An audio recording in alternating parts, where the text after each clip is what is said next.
Question before you guys ask it. Leon and Drake both look good, they feel good, but they have a number of hurdles that they still need to cross before they get cleared to play in tomorrow's game. We're anticipating that that could happen, but for me to say they're in or out would be, I don't have enough information right now to tell you that. Does the way they looked in the skate, particularly Drake, sort of lead you to believe that those hurdles were going to be? Oh, I'm anticipating they're going to be cleared, but I'm not in a position to clear them for that. And we don't know how they're going to feel after practice, how they're going to feel in the morning, and what the doctors will decide. And it all comes down to that. So simple as that. Important to put them in different situations and positions out there, including with special teams and that sort of thing, just to get a look at them in there.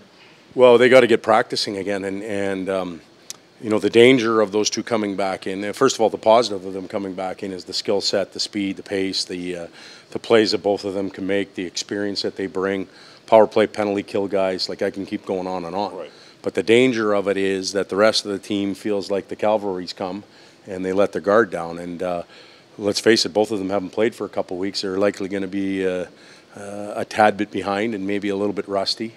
And our team's going to have to help them more than them help our team. How do you think practice went coming off an off day?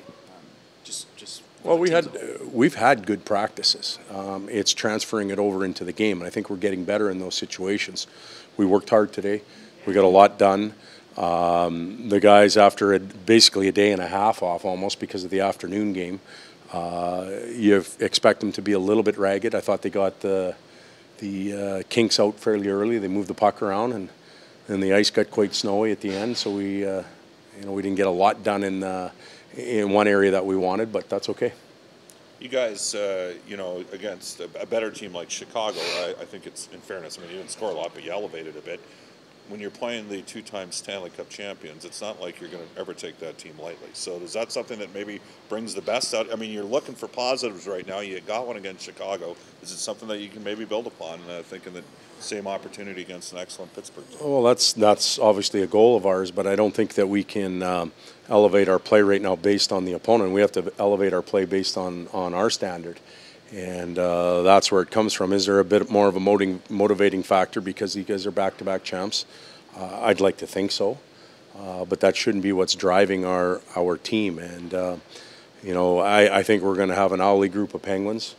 I'm sure their team and their leaders and their coach weren't very happy with what happened in Tampa, and they want to make amends for it. And we should be the exact same way for where we're at. It's always 20 guys against 20 guys, but as just a hockey fan, would you appreciate the aesthetics of Sidney Crosby and Connor McDavid on the same team?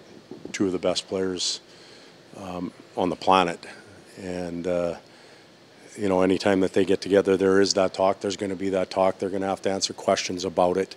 It'll come down to team play, but you do appreciate, as a coach, a fan, even a player, their skill sets and what they've brought to their teams and their communities, even off the rink. Both of them are tremendous that way, so it's fun when they're together. Their power play is really good. You always want to stress discipline, but when they got the #2 power play in the league, can you stress it even more so without playing tentatively? Well, we don't want to play tentatively, and we don't want to go to the penalty box. So, however we get that message across, we'll attempt to do it.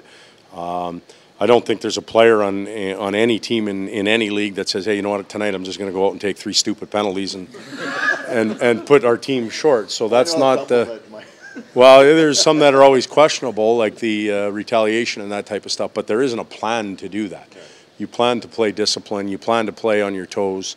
You have a tendency to take more when you're tired and you're frustrated, and we have to be aware of that against a quick team. Patrick Maroon looks like a different player over the last couple of games. Not that we're going to ask you to open the kimono from a business perspective, but was there a conversation with him, or is this just him getting it going here? Well, I think you hit the nail on the head. We'll just leave that alone, and he has been better.